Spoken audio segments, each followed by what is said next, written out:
aiguisé qui donne à l'actualité une touche divertissante. Jean-François Barry. Bienvenue à Cube pour ce nouvel épisode. Mon nom est effectivement Jean-François Barry et j'avais hâte de vous retrouver, entre autres, pour parler de cette transaction effectuée par le Canadien de Montréal en fin de semaine. Transaction qu'on n'a pas vu venir, mais pas du tout, qui nous a pris un peu par surprise. La bonne nouvelle, il y a plein de bonnes nouvelles là-dedans, mais question de ne pas en parler seul parce qu'on est plusieurs amateurs de sport ici à Cube Radio. Alexandre Moranville-Ouellette, que vous connaissez bien, là, qui est animateur et chroniqueur, est un fan du Canadien. Et comme il s'en venait pour la chronique, aussi bien discuter de la transaction du Canadien avec lui. Salut Alexandre. Hey, salut Jean-François. Mais quel coup de génie de la part de Kent Hughes. Est-ce que tu es d'accord avec moi? Ben, de prime d'abord, ça a l'air intéressant. Je pense que les gens sont peut-être distraits par le fait que Jeff Petrie est dans la transaction. C'est un nom qu'on s'attendait jamais à revoir à Montréal. Puis il risque pas de rester à Montréal non plus. Là. Ça risque d'être un échange rapide là, de transactionnel. Va passer à Montréal puis va aller ailleurs.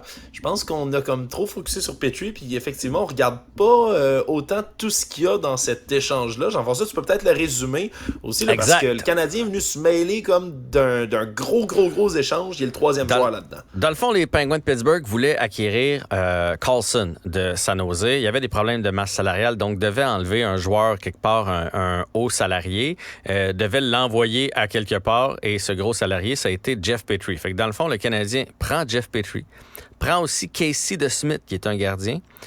On a aussi un deuxième choix au repêchage et un jeune Québécois qui s'appelle Nathan Légaré, qui va s'en aller à Laval pour l'instant. Est-ce qu'il va jouer pour le Canadien un jour? Je ne sais pas. C'est un choix de troisième ronde au repêchage de la Ligue nationale de hockey. C'est pas toujours des gars qui réussissent à s'établir dans la Ligue nationale. Reste que, je veux dire, on les libère et là, on s'entend que Jeff Petrie, on rappelle là, que Jeff Petrie avait demandé une transaction parce que sa femme voulait plus vivre au Canada, voulait plus vivre à Montréal. Elle disait qu'à cause de la pandémie, tout ça, puis il a demandé une transaction. Le Canadien a exaucé son vœu, même que quand elle est arrivée à Pittsburgh aux États-Unis, puis elle habitait plus avec, là, elle était restée dans sa famille aux États-Unis, elle a fait comme, bon, enfin, ici, on est bien accueillis. Et là, bang! Jeff Petrie revient à Montréal.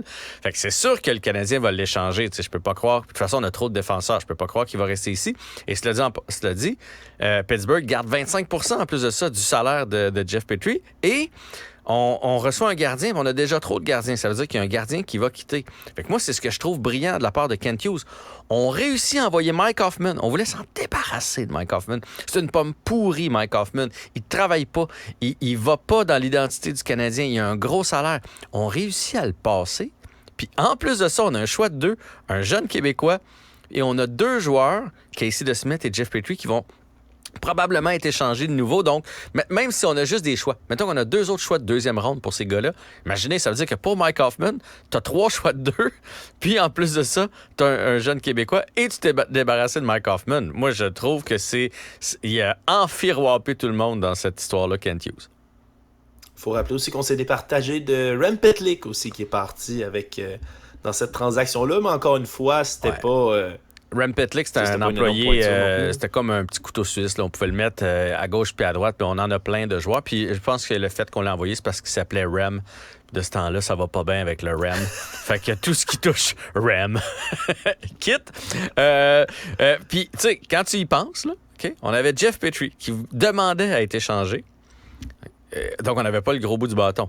On l'a échangé contre Mike Matheson. Okay? Donc, Petrie nous a rapporté Matheson qui va finalement être un excellent défenseur pour les 5 prochaines années avec le Canadien. Et on retrouve Petrie sans avoir touché à Matheson, parce que là, il revient. Puis on va l'échanger de nouveau contre, je sais pas quoi, mais contre quelque chose. Fait que, je veux dire, d'échanger 2 fois Jeff Petrie va nous avoir permis de mettre la main sur un défenseur top 4 et un autre choix. Jusqu'à maintenant, je trouve que Kent Hughes est très imaginatif dans ses transactions. Et à date, je pense pas qu'il en ait perdu, là. Non, ça ressemble. Honnêtement, ça donne confiance de voir la haute direction du Canadien performer autant. T'sais, on a souvent louangé Marc Bergevin à l'époque. Finalement, on s'est rendu compte par la suite qu'il y avait certains de ses moves, je veux dire comme ça, qui n'étaient pas extraordinaires non plus. Signer Gallagher avec un aussi gros salaire, par exemple, et autres.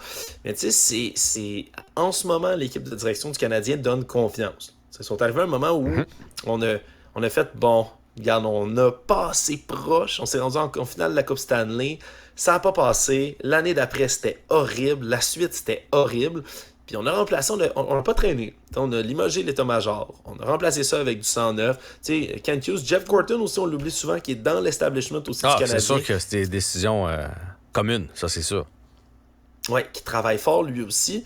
Puis ça, moi, ça me redonne espoir. Évidemment, là, dès que la saison va commencer, Jean-François, tu le sais, je vais sûrement essayer de faire un pari avec toi, que je vais sûrement perdre sur le Canadien et les séries. Mais, je vais être proactif là-dessus en me disant, tu sais, si c'est pas cette année, ça va être bientôt. Puis là, ça fait longtemps, on dirait que le Canadien, on faisait juste renouveler une espèce d'équipe de mi-peloton, qu'on essayait de se rendre dans les séries, qu'on essayait d'avancer un peu dans les séries, ça marchait pas, mais jamais on essayait de se bâtir pour l'avenir. Là. Puis le mot en R, la reconstruction du Canadien, on voulait tellement pas que ça arrive à Montréal qu'on l'évitait à tout prix, mais là, on dirait que sans avoir à sacrifier en entier, là, on était déjà pas bon, ben, qu'on a réussi à dynamiser l'équipe, à la rendre plus jeune, puis qu'à chaque fois qu'on fait des échanges, on est gagnant au change.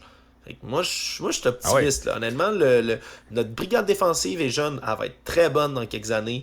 Nos attaquants, c'est la même chose. On n'a pas fini de voir le bout de Cole Caulfield puis de Nick Suzuki. Moi, je suis de Kirby Dach, puis Slavkovski, puis Newhook, puis on commence à en avoir pas mal. Et surtout, ils respectent la hiérarchie salariale. Là. On n'a pas, on n'a aucun joueur présentement au-dessus de 8 millions par année. Là. C'est parfait comme ça. Là. Ça donne de la latitude. Puis le jour où on est proche puis qu'on veut aller chercher un gros joueur, ben on ne sera pas obligé de faire comme Pittsburgh, par exemple, de dire, mon Dieu, lequel qu'on envoie parce que là, on a trop de masse salariale. Je le trouve brillant là-dedans. Puis un petit mot en passant sur les Pingouins. Hey, eux autres, je ne sais pas où ils s'en vont, là, mais Kyle Dubas, c'est d'aller chercher Carlson. Là, présentement, le noyau des Pingouins a 35 ans et plus. Carlson, Crosby, Malkin, Le Temps, des joueurs que j'adore. Mais ils ne pensent pas à la reconstruction, pas du tout. Ils vont s'en aller dans les bas-fonds. D'ici 5 ans, les Pingouins vont être une risée dans la Ligue nationale de hockey. Ils n'ont rien dans le pipeline. Ils n'ont plus de choix. C'est épouvantable. Ben, ça, c'est certain. Mais en même temps, Jean-François, est-ce que ça nous donne pas l'impression qu'ils l'essayent, là? C'est le tout pour le tout, là, comme le documentaire là, du basket The Last Dance. Là. C'est la dernière danse, la dernière course pour les séries. Essayer de donner une autre coupe à Crosby, Malkin et Le Temps. Je sais pas, on dirait... Un échange majeur comme ça, là, Carlson, c'est le gros défenseur de la Ligue, même à son âge. Ça pourrait être intéressant, maudit. Là. Ah, ça va être spectaculaire, mais je te garantis qu'ils vont pas gagner la coupe avec des 4 vieilles roues d'auto comme ça, parce que ça prend des roues, des tires bien en chair. Là. C'est ça que ça te prend pour gagner une course. Quand tu pars déjà usé, c'est sûr que tu ne gagneras pas. Assez parlé du Canadien, on te retrouve pour ta chronique. On va gagner.